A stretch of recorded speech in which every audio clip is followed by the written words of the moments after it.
Hey guys, Dan here with this week's sort of TV news and reviews. Not necessarily the format I usually do with the news and reviews weekly show.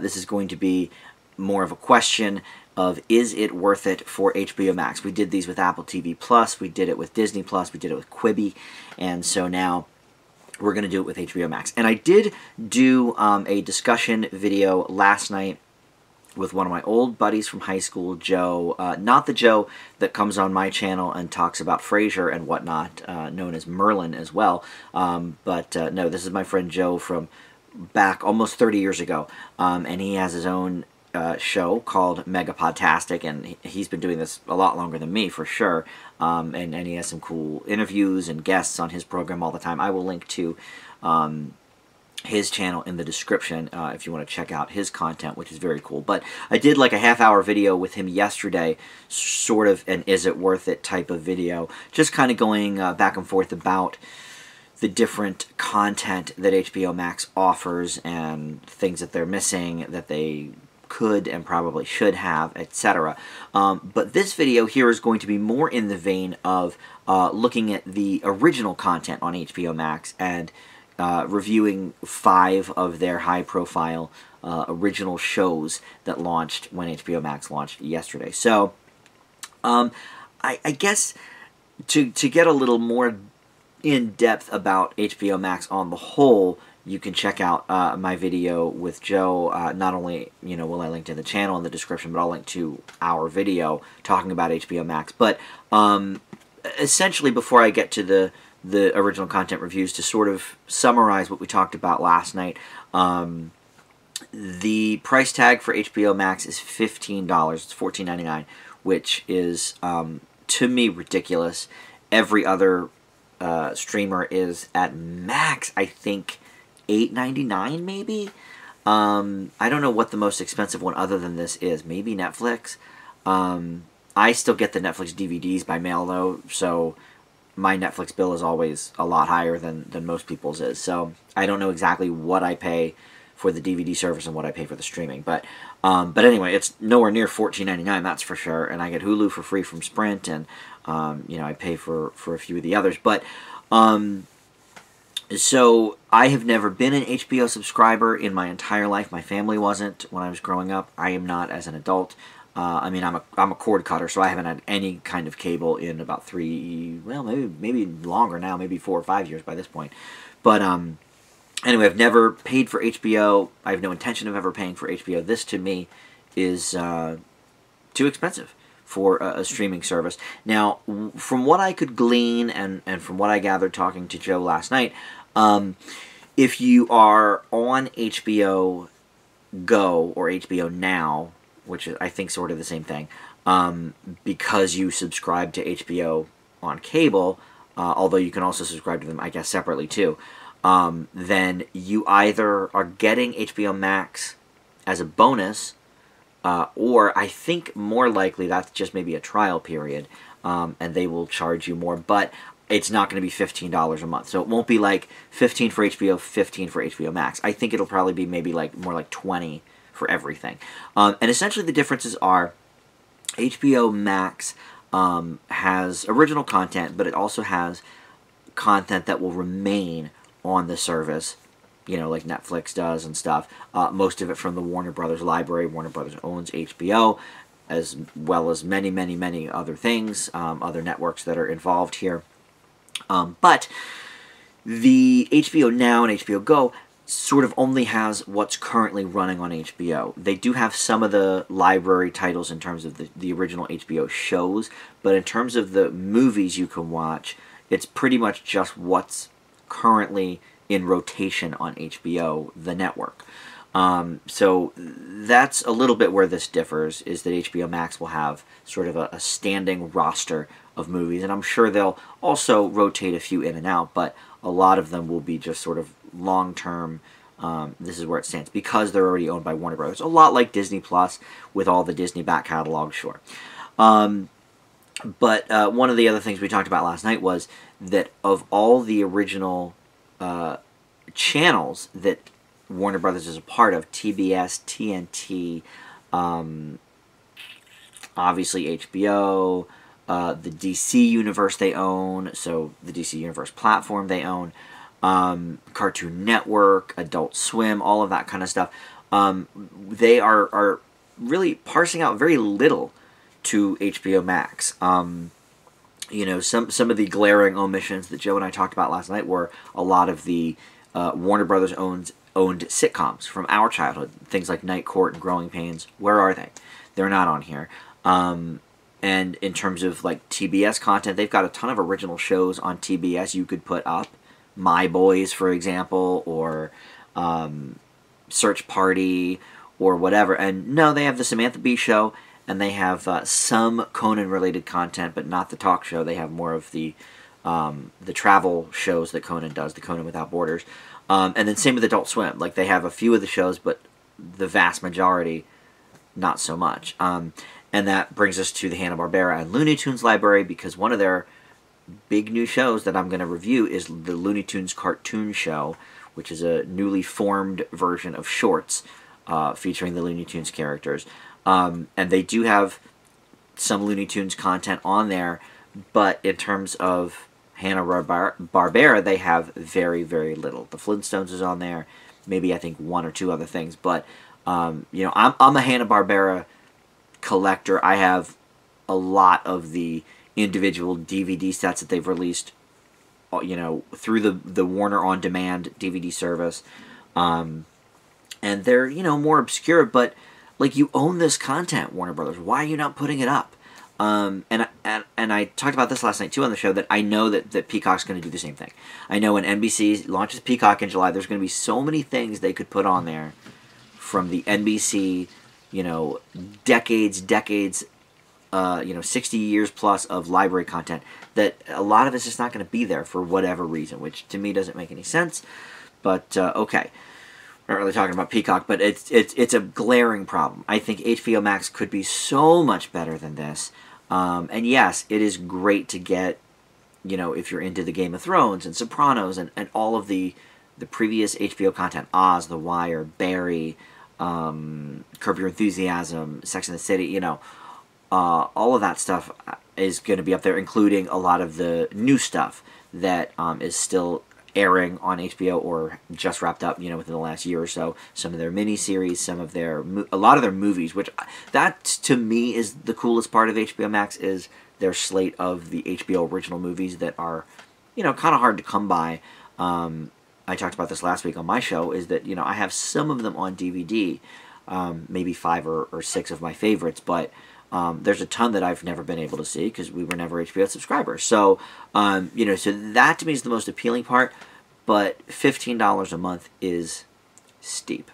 So let's get into the original content. They have a handful of shows that are on now, and we're not going to get to all of them. I've selected the 5 main ones, and I called them the main ones because when I signed in for my 7-day trial, these were the ones that came up. It was these 5, and then there's a documentary movie called Off the Record as well. I didn't look into that, although I may do that at some point for one of my movie review shows. But so, you know, there are more on the way. There's like an Adventure Time spinoff that's coming in June. There is, I don't know, other things, I don't know what they are, that are coming in June or July. And actually they're going to be running season 3 of Search Party. So maybe they will have the whole Search Party series up, I don't know. But and there's a lot of like upcoming programming that just don't have dates yet or is in development still, and that sort of thing. And there's, you know, the Gossip Girl reboot is one of them. There's a bunch of DC things, you know, a new Green Lantern show, that kind of thing. So, you know, there's a Grease musical show coming based on the movie Grease. So, you know, there's a lot of things upcoming. But for right now, the slate is the 5 shows we're going to go over, and then 3 reality shows called Happily Ever Avatar, Independent, and Lipstick Empire. They're all billed as reality shows. I didn't watch any of them because they weren't on the front page of original content. It's these 5 shows, and then Off the Record, the movie. So that's what we're going to talk about today, and see if these shows make HBO Max a little more worth it. So first up is a show called Love Life, and this is billed as an anthology series, but in the sense of the American Horror Story anthology, whereas the whole season is going to be focused on one group of people and then move on each season. So each episode is not going to be different like some anthology series. But it stars Anna Kendrick as Darby something or other, Darby Carter. And basically it follows her throughout her many breakups until she finds the one. I guess in the last few episodes they give you a little prologue of the first episode of like, the average person has 6 romances before they find the one or whatever. So each of the first 2 episodes that I saw is a different ex-boyfriend that we see her in a relationship with and we learn about. This particular show is on the Apple TV Plus model of releasing the first 3 episodes at once and then weekly after that. And I think from what HBO Suits have said, that's kind of what they're going to be doing with a lot of their shows, so that way it sort of feeds the water cooler moments a little longer. And they specifically pointed out things like Chernobyl that were as successful as they were because every week was a new episode and it wasn't all just up at once to binge. Personally, I like that model better, but I'm an old school TV person. I'm not a binger, so for me personally it works out better anyway. But that's really what they're doing, I think, with their scripted shows, because it's a little different for like the kids shows, for example, that we're going to be talking about.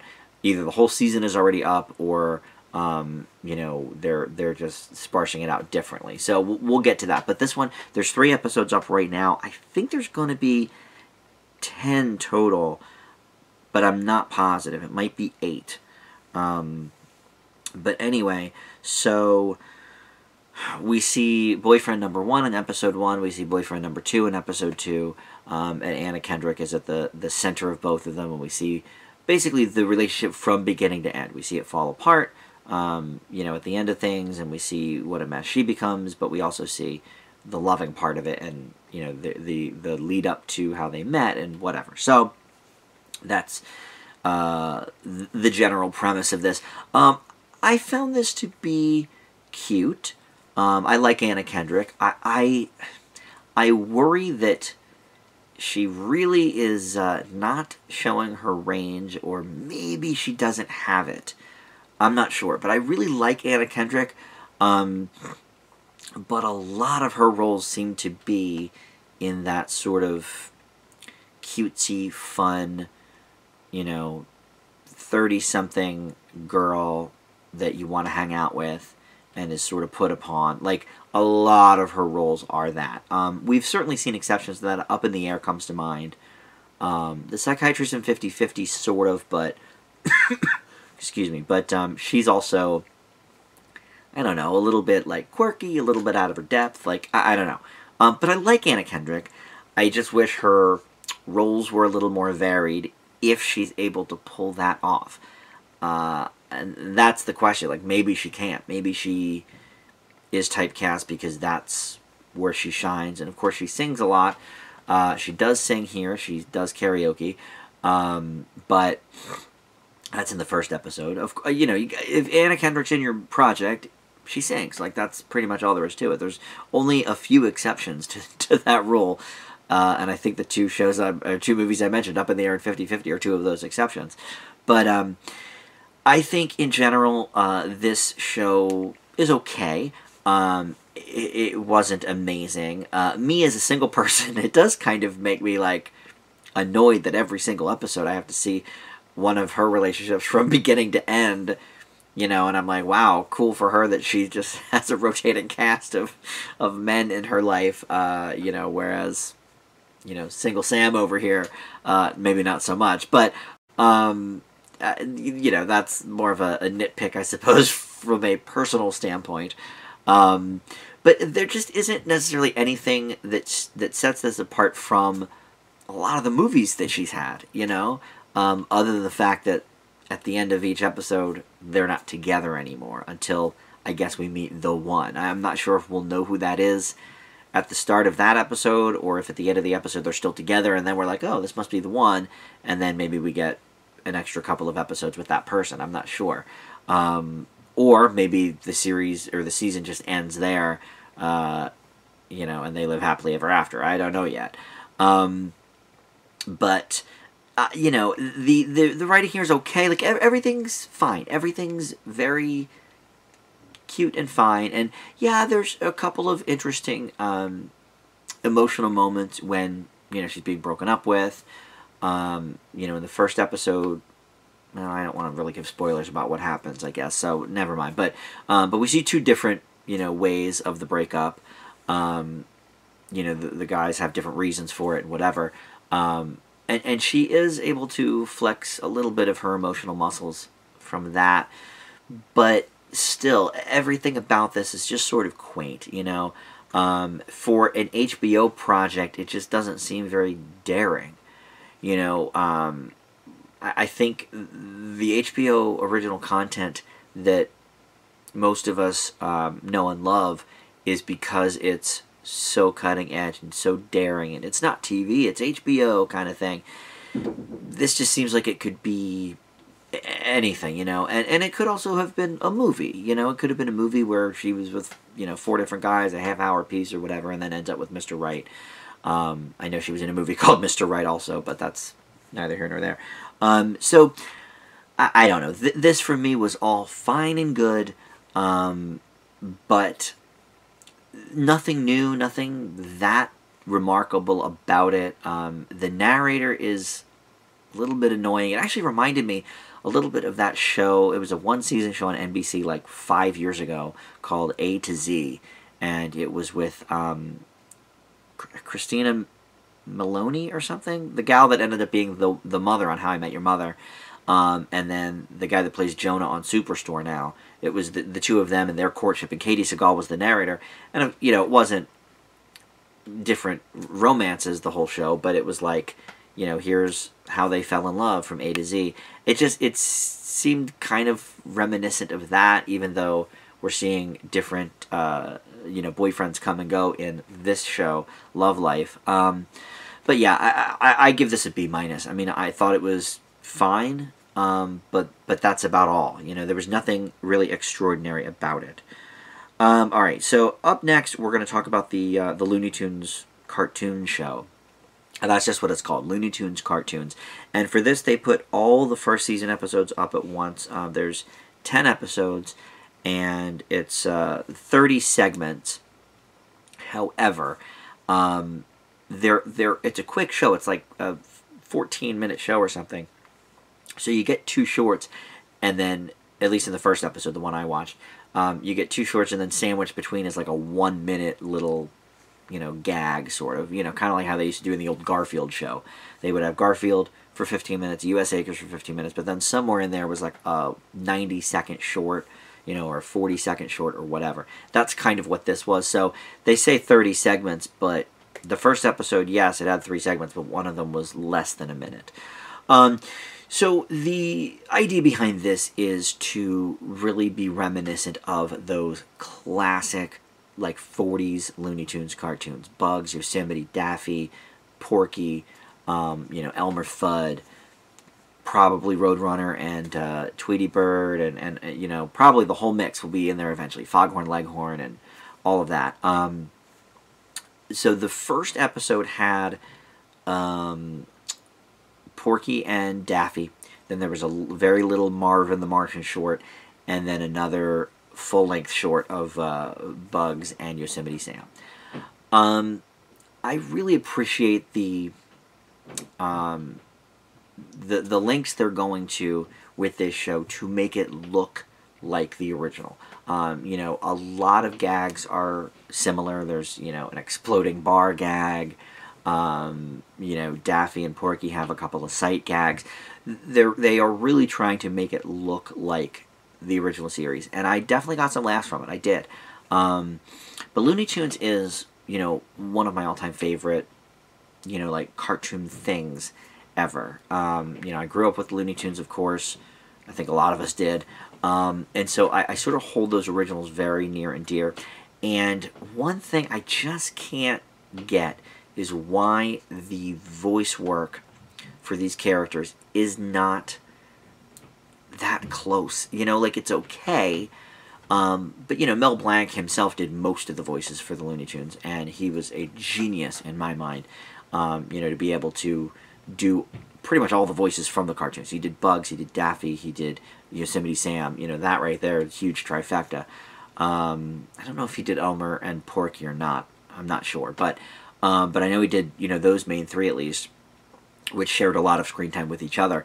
And I don't know, I feel like there's so many good impressionists out there, that why are we not hiring them to do some of these voices? And there's, look, you know, any cartoon show that's been around more than 30 years or 40 years has different voice actors, you know, like the Peanuts, obviously those are all different, Charlie Brown and everything.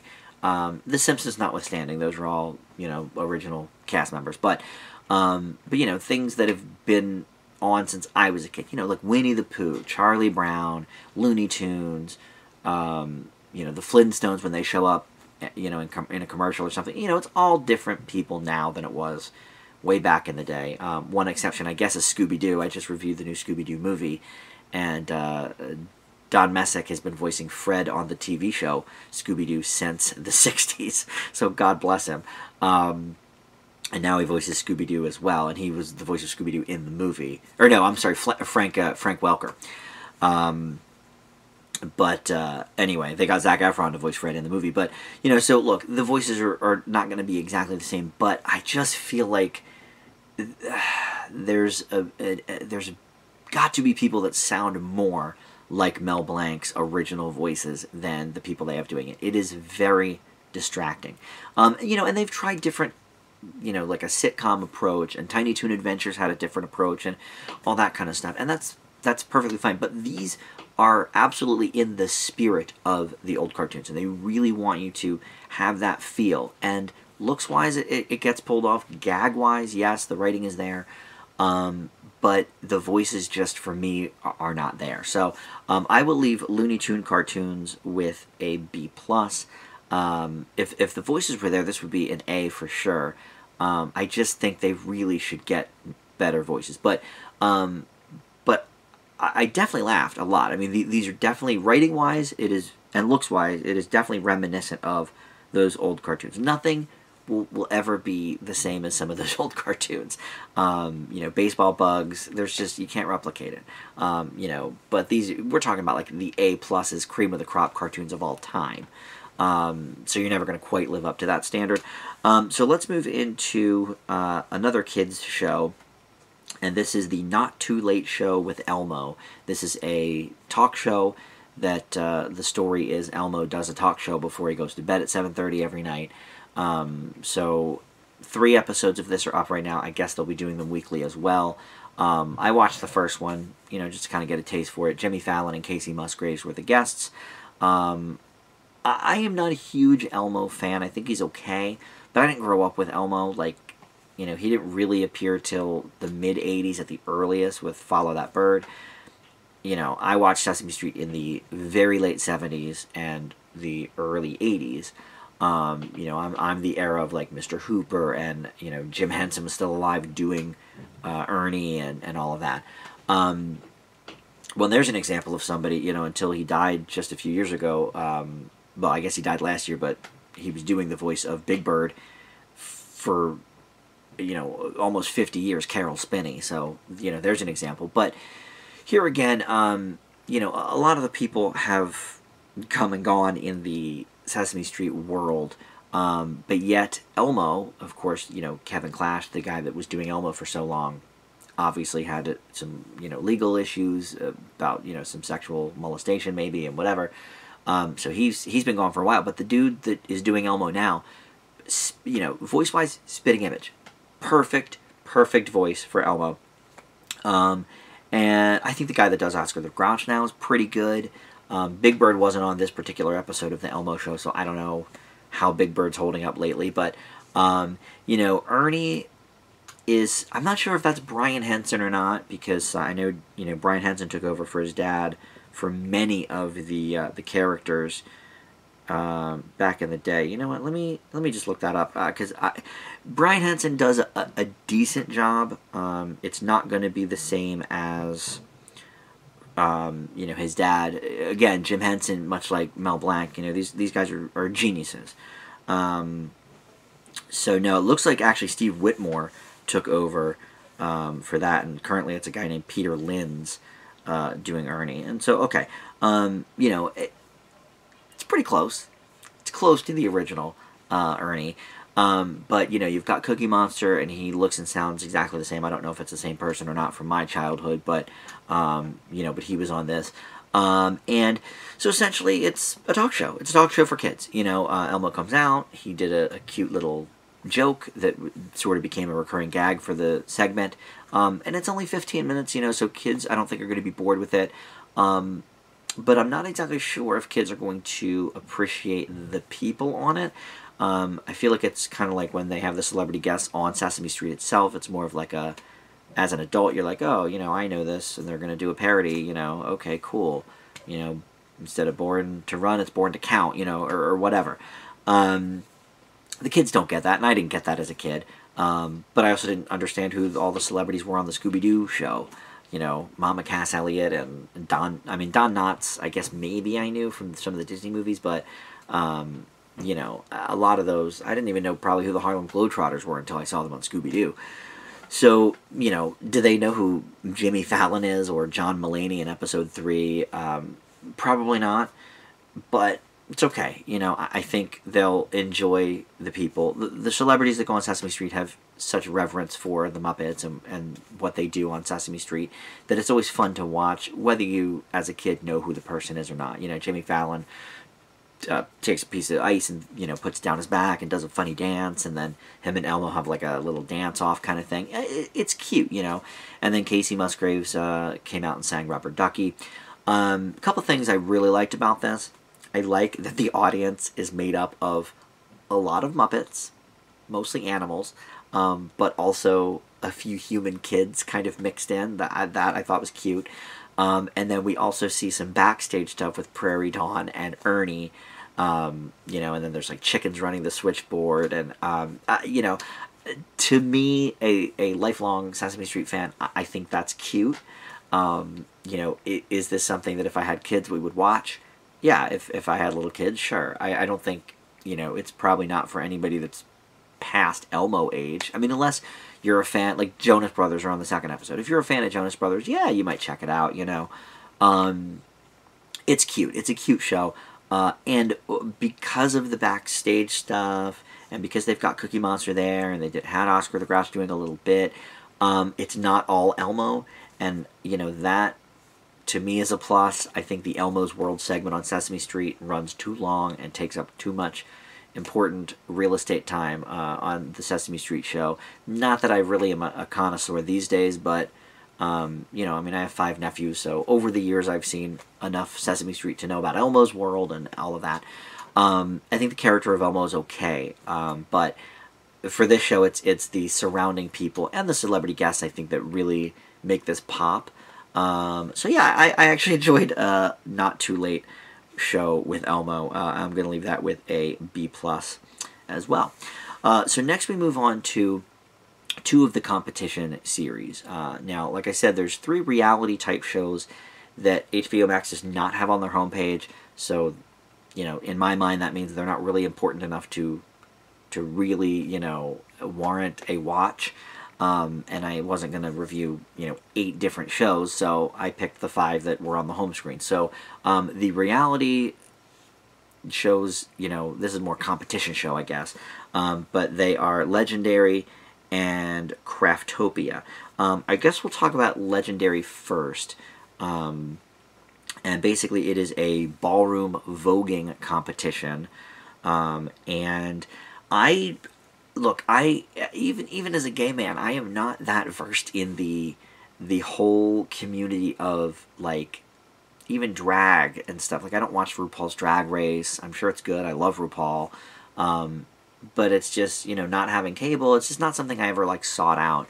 And so, likewise, I really didn't know much about the whole voguing and ballroom lifestyle. This dates back to the 80s, you know, before Madonna did the song Vogue, but of course that's what really kind of kickstarted the idea into the mainstream. But, you know, it came out of New York City in the 80s with largely black and Latino cultures doing this ballroom voguing kind of thing. And so this is the competition version of that. It's hosted by Deshaun Wesley.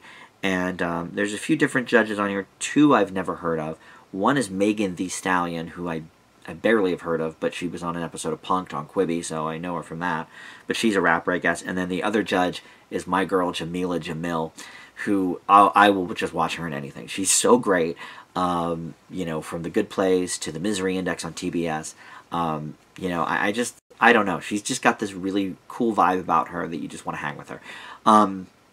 And like I said, the host is this guy, Deshaun Wesley. And essentially, they have different groups, different families, as they're known, or houses, I guess, as they're really known, coming out and doing their thing for a few minutes, and then at the end, theoretically, one goes home. Nobody went home this week, which I'm kind of getting sick of. This is like the third or fourth talk show, or competition show that I've seen where they don't send anybody home the first week. They're like, oh, we'll be nice this week, but next week, you better bring it. Like, it's like, no, dude.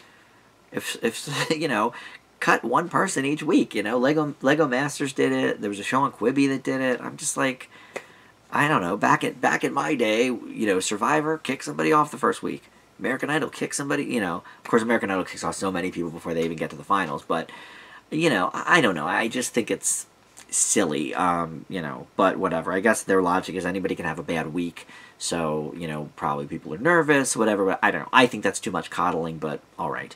So there's what, I think like 7 or 8 houses. 1, 2, 3, 4, 5, 6, 7, 8. There's 8 different houses, and each of them have 5 people. And you know, each house has a mother, which I sort of know about that culture just from having friends that do dragon stuff.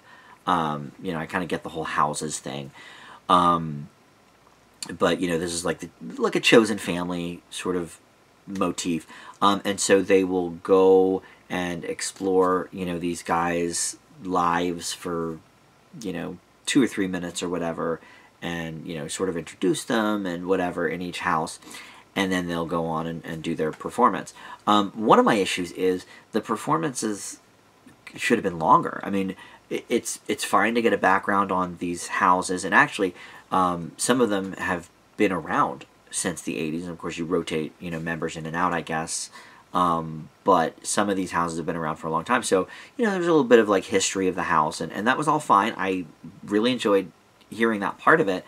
But then they went on to perform, and it was like really quick, it seemed. It was like maybe 60 seconds, maybe 90 seconds. I even think it was that long. So, I don't know. But even further than that, my bigger issue with it is that it's way too polished. You know, a show like this, and I've never seen Drag Race, like I said, but I've seen clips of it and stuff. Drag Race is all about, like, having fun, and, like, it's bright and colorful, and, you know, it's like a party atmosphere. This reminded me of more of, like, a Victoria's Secret catwalk. Like, lights were dim, and it just seemed very serious. And look, I get it. It's a serious thing. You know, these guys have been, you know, perfecting this, you know, part of their lives and their dance routines and stuff for a long time, and I get it. It's serious, but I think you can also have a little more fun with it than these guys are having.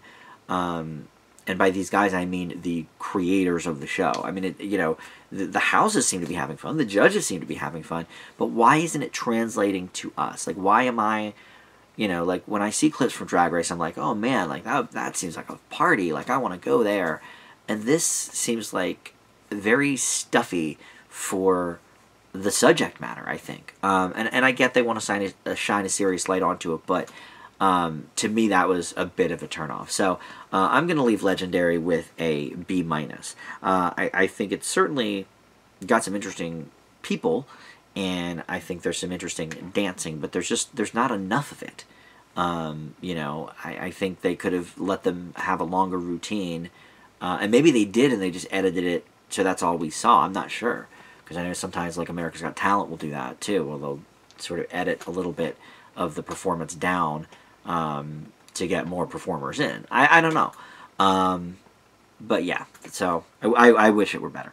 All right, but Craftopia is my last show that I'm going to review for HBO Max, and that is another reality contest show, and this one focuses on kids. There's 3 kids, and they're master crafters.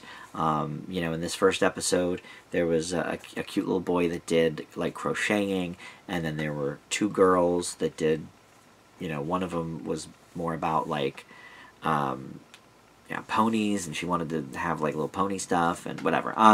But they get judged on, you know, how well they are doing. They have basically 2 projects to make. Well, one only makes 1 project and then gets cut after the first round. And see, that's how you do it, people. You cut somebody even after round 1. So you know, the one person got cut, and then the other 2 went to the final, and then one of them, you know, won the little prize. But everybody gets something. So the first person kicked off gets a $500 Craftopia gift card. I don't know if those are stores or if they're just... I mean, the setup they have in this studio is like amazing. It's like literally a crafter's wet dream. Like everything is there. So, okay, I get that. So maybe they just get to run through that like the old days of Wheel of Fortune, I guess, where you like went to the showcase and picked out what you want. I don't know. But then the runner-up gets $1,000 in a gift card to Craftopia, and then the winner gets a nice trophy, and then $5,000 just in cash. And then there's, you know, different judges that I don't know personally. They have different styles and whatever. And then the host is this gal, Laura Ramaki, I think, or Riamaki, but she goes by Laura DIY on YouTube. She's got like 9 million followers. So, you know, look, she's a hot commodity in this world. I've never heard of her, but I'm A, not a kid, and B, very, very not crafty, so why would I have heard of her? But these kids are really cute, and they all have really like clever ideas, and seeing kids in a competition show as opposed to adults is so interesting, because they'll just be very open about like what they're doing. Like the one girl was like, "Oh, hey, like what are you thinking about for your flip-flop there, you know?"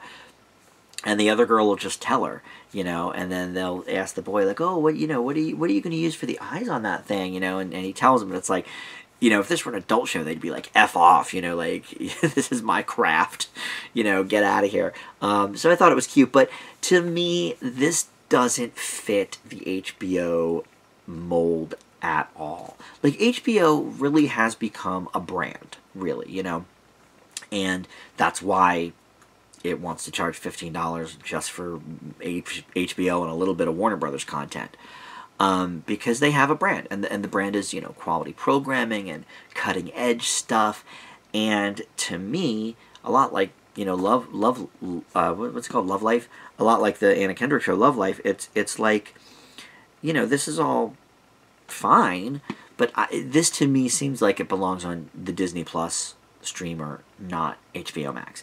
And I get that they like want to bring more kids in. They have a ton of Sesame Street stuff on here, and obviously with the Looney Tunes cartoons.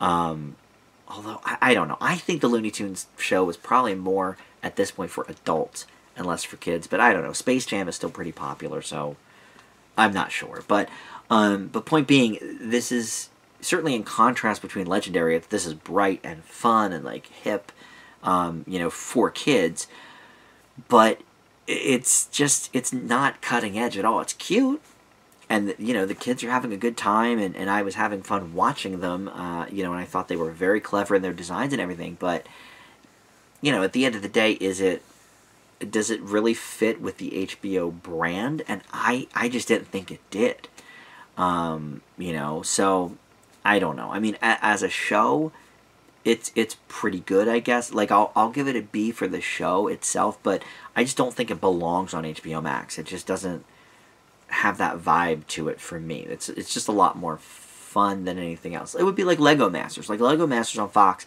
is a fun show, and it's a decent show, and I gave it a pretty similar grade, but if that were part of the HBO Max lineup, I would be like, this seems very out of place for this streamer. So, alright, so those are the 5 shows themselves. So is HBO Max worth it? I said it last night with my buddy Joe, and I will say it here. It is not. I don't think paying $15 a month, none of these originals are that amazing. And what's funny is, you know, all these streamers seem to have like one or two main things that you're going to get your subscribers for. Like Disney, obviously, other than the Disney back catalog, they were doing The Mandalorian. Apple Plus, well, they had no back catalog, but oh, we got The Morning Show with Jennifer Aniston, Reese Witherspoon, and Steve Carell. You know, watch it. You know, we've got this new horrible Jason Momoa show. Watch that. But HBO Max's like big get is that, oh, we're the official streaming service for Friends and The Big Bang Theory. Okay, I can watch those 100 times a day on television if I still had cable. And I don't have cable, but oh, wait, I have all the DVDs of Friends right over there. So, I don't know, paying $15 a month just to watch Friends seems ridiculous. But that's sort of like, that's one of their go-tos. I believe South Park is on there as well. I think they're the home for South Park, so okay, that's a good one too, you know. Again, you can see them on ComedyCentral.com, I think. But you know, look, right here I have, this is seasons 11 through 15, just on my shelf here. So, I mean, I've got all the South Park shows anyway. So, you know, for somebody like me, this is really not worth it because the originals just aren't that engaging. Even the ones that are upcoming, I mean, I'm sure I'll review them, you know, for the weekly show here, but, you know, nothing about it is really, like, exciting to me. So to charge $15 a month, I think is extreme. So no, HBO Max, not worth it. Does not get my approval on that one. But anyway, those are the shows. And like I said, for more in-depth look at HBO Max on the whole and not just the original content, check out the video I did with my buddy last night in the link below. But other than that, I'll be back very soon with a new TV news and reviews for the week. I'm very excited that Space Force is coming out here on Netflix tomorrow, so I'll definitely be reviewing that. And they have this show, Sweet Magnolia, that's been you know, bandied about, so I'll review that. And anything else, you know, that comes up. I'm sure there's a lot of shows that have come out in the last week I haven't been on to yet, you know, since I paused for the week to do this. So, but that's my HBO Max review. Thank you so much for watching, and we'll see you back here next time. Bye.